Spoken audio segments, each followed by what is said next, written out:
très sensible que les enfants ne bougent pas, qu'on soit tranquille. Amen.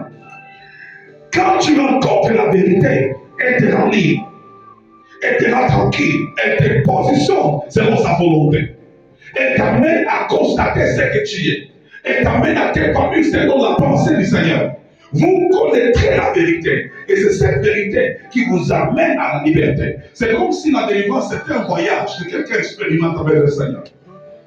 Voilà pourquoi on a dit ce n'est pas qu'on t'impose dans les tombes et tu es délivré. C'est tout un voyage.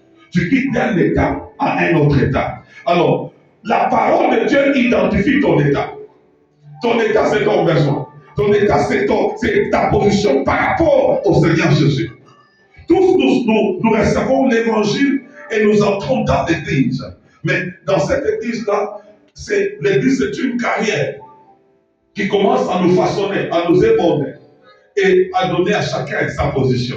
Alléluia. Voilà pourquoi dans l'église, il n'y a pas de comparaison. Il n'y a pas d'imitation. Nous tous nous imitons Christ le Seigneur. La deuxième étape, c'est la prise de conscience. Dès que la parole t'illumine, tu prends maintenant la conscience. C'est pourquoi on appelle la prise de conscience les réveils spirituels. La Bible dit, réveille-toi toi qui dors, et Christ t'éclairera.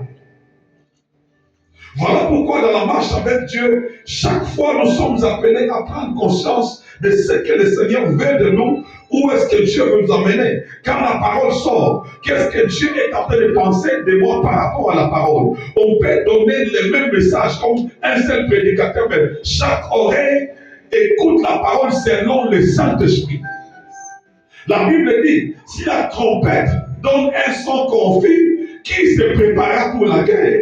Les prédicateurs, c'est comme une trompette qui est en train de libérer un son, mais c'est lui qui sort de l'éternel. Alléluia. La trompette ne peut pas donner le son si quelqu'un n'a pas soufflé. C'est lui qui souffle, c'est l'éternel. Maintenant, la trompette libère le son. Chacun doit entendre le son selon la pensée. Et le son qui sort, ce n'est pas la trompette qui est en train, ce n'est pas la pensée de la trompette. C'est la pensée de celui qui souffle derrière. Il y a une pensée de Dieu pour toi aujourd'hui. C'est comme quand on a donné ce terme de prière 40 jours, la délivrance. Ce n'est pas tout le monde qui va la vivre de la même manière. Il y en a qui seront délivrés de l'esprit de la cupidité. Il y en a, ce sont les démons de la famille. Il y en a, c'est l'esprit de la prostitution.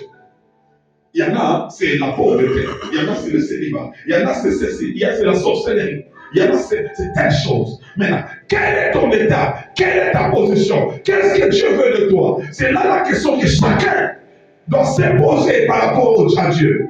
Et prendre conscience de ton état. Et réclamer, Seigneur, voilà mon état. J'ai besoin que je sois libéré. Parce que être délivré, c'est quitter la prison. Quelle est la prison où tu es? Qu'est-ce qui a bloqué ta vie? Qu'est-ce qui te retient, qui t'empêche d'aller librement? La Bible dit Jésus avait besoin de la l'ânesse. L'ânesse était dans un village.